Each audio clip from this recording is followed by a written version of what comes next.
Barcelona striker Robert Lewandowski স্পষ্ট করে বলেছেন যে তিনি আগামী মৌসুমে বার্সেলোনার হয়ে খেলা চালিয়ে যাবেন। তার ভবিষ্যৎ নিয়ে চলমান জল্পনা কল্পনা সত্ত্বেও পোলিশ ফরওয়ার্ড দৃঢ়ভাবে বলেছেন যে তিনি ক্লাবের প্রতি সম্পূর্ণরূপে প্রতিশ্রুতিবদ্ধ এবং চলে যাওয়ার কোনো ইচ্ছা তার নেই।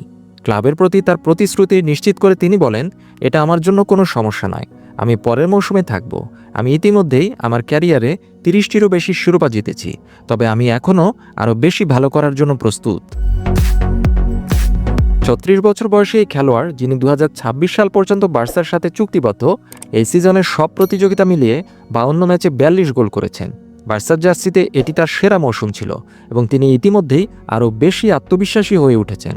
সাম্প্রতিক সপ্তাহগুলোতে বেশ কিছু প্রতিবেদনে বলা হয়েছে যে আর্থিক প্রেসারের কারণে বার্সেলোনা লেভানডস্কির মতো উচ্চ বেতনের খেলোয়াড়দের দল থেকে বাদ দিতে বাধ্য হতে পারে, কিন্তু স্ট্রাইকারটি এই ধরনের কোনো উদ্বেগ উড়িয়ে দিয়েছেন। তিনি বলেছেন, এখন আমার মনে শুধুই বার্সেলোনা, আমাদের দল আগামী মৌসুমে আরও শক্তিশালী হবে।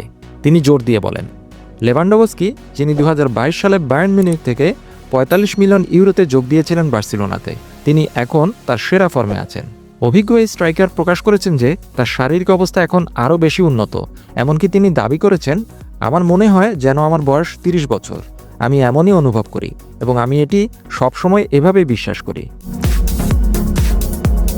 ফিটনেসের প্রতি তার প্রতিশ্রুতি তার সর্বোচ্চ স্তরে পারফর্ম করার অন্যতম প্রধান কারণ।